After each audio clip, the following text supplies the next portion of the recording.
so we call now what we do visual theater, and that our company has set out to sort of challenge the traditional relationship between text and design, or let's say text and the image, what is seen, and that what you see is as important as what is spoken, believing that images stay with people sometimes much longer than language does. And so that was that.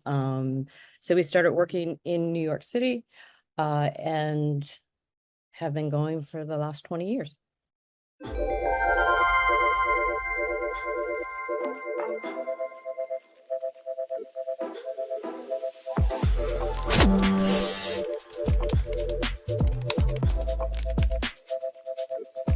Bienvenidas, bienvenidos, welcome.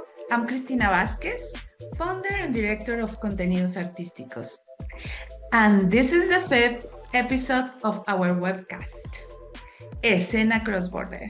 We are here to discuss the role of performing arts in cultural exchange between Mexico and the United States. This time, our guest is Renee Philippi, artistic director and playwright of Concrete Temple Theater, a multidisciplinary company based in New York. She has dedicated herself to the arts for over 30 years. Her work has been produced in the United States and internationally. Since 2004, her company has incorporated drama, dance, puppetry, music, and the visual arts. Their themes are often in conversation with the community, so the diverse audiences can question and examine their place in the world. Querida Renee, muchas gracias por estar aquí. Thank you very much for being here. We are really, really, really happy to have you here. Well, I'm very honored and pleased to be here. So thank you very much. Let's start the conversation then. Okay.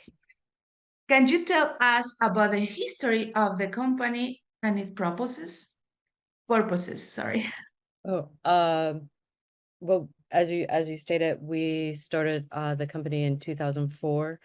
I had been in doing theater prior to that, and I think up until that point, I didn't want to be incorporated, didn't want to be a company, wanted to be, an artist, and I didn't want to take on, I didn't want to have to become incorporated in order to be recognized. But then you realize at some point that without becoming a company, that you can't receive funding, you can't really move forward. So I had to put my youthful ideas sort of at bay and go for it.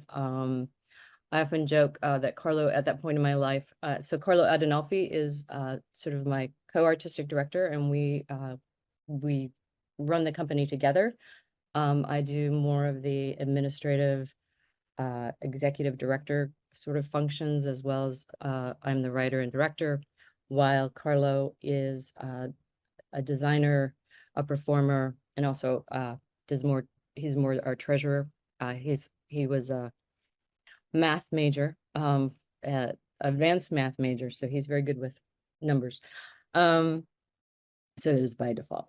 So I always joke that Carlo was the first person at that point in my life. I was very into sort of the punk rock movement and sort of everything that was anti-society. And so Carlo was the first person I met, who's a very gentle soul who you would trust to pick up your mail, and got up before noon. And so I thought, well, that made him super responsible. And so that seemed like a good union. But I think more than that, he came from a very European background, not in terms of theater. He's Italian and grew up in London, but that I think often theater in America becomes like television, just on the stage, and that I wasn't interested in doing that. I had spent some time in East Berlin at the Deutsches Theater, and was sort of looking for a different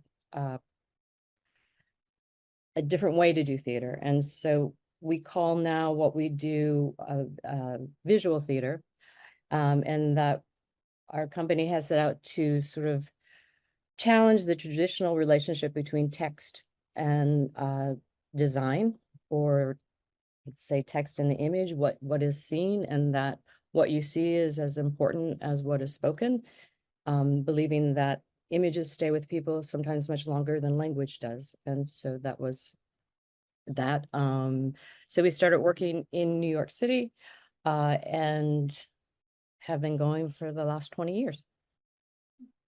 You guys are amazing. Your work, you can when we see your work, we can see a very dedicated artist doing their best to show the audience different social, topics and impression, and that is very important for any kind of community. So, what motivated your choice to focus your works on addressing community issues? I think for me, I grew up in Flint, Michigan, and I suppose Flint is well known, probably internationally. But when I was growing up, so Michigan, Ohio, Illinois, Indiana are sort of all the auto factories of the 50s, sort of the heyday. Um, and shortly thereafter, it no longer became viable for General Motors, or didn't become lucrative. And so General Motors pulled out of Flint, and Flint sort of died.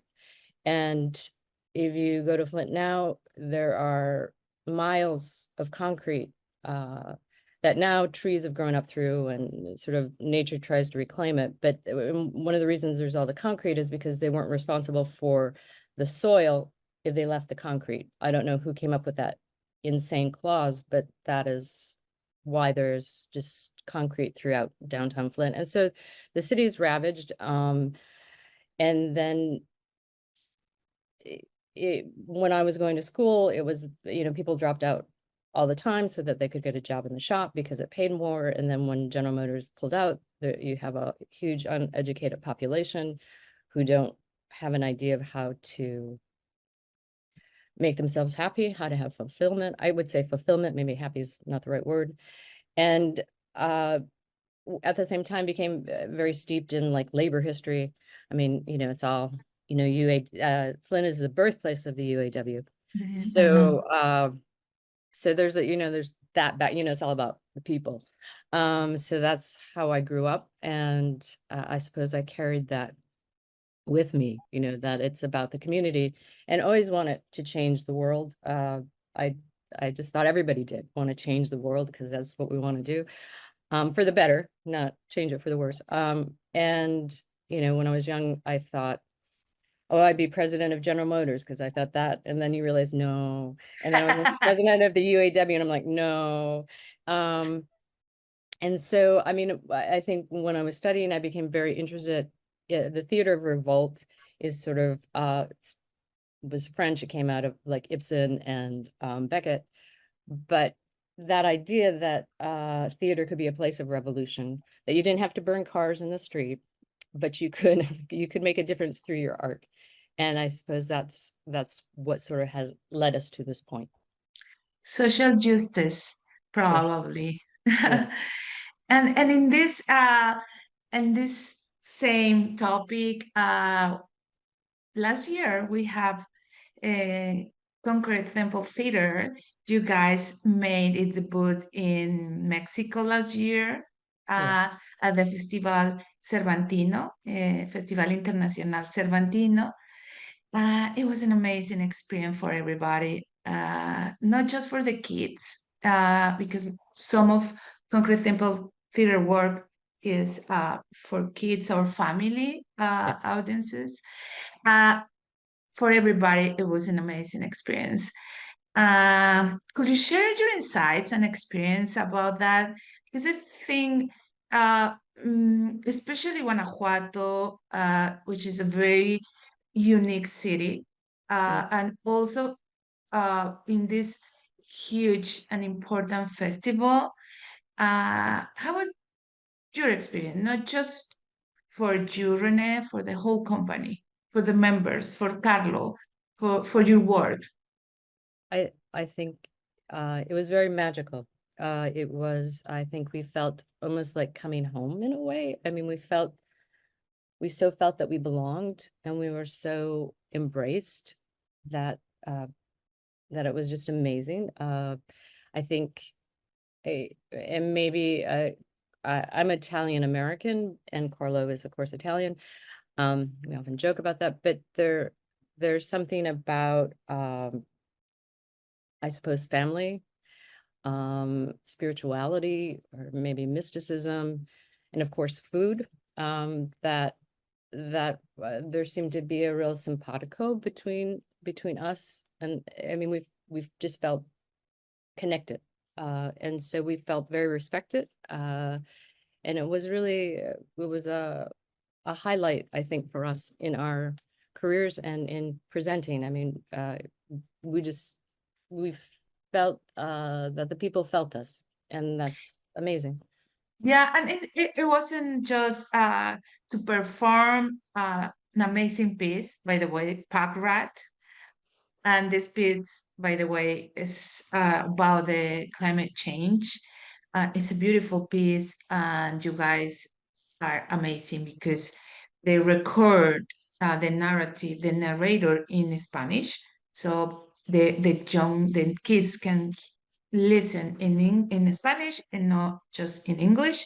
They have in English and in Spanish, which is really clever. But also you had some workshops. Can you tell us a little more about the workshops? Oh, of course. The workshops were with local artists. They range from college students to professional, uh, from graphic designers to uh, I would say painters and architects, but were all people interested in puppetry who had done some puppetry. Um, and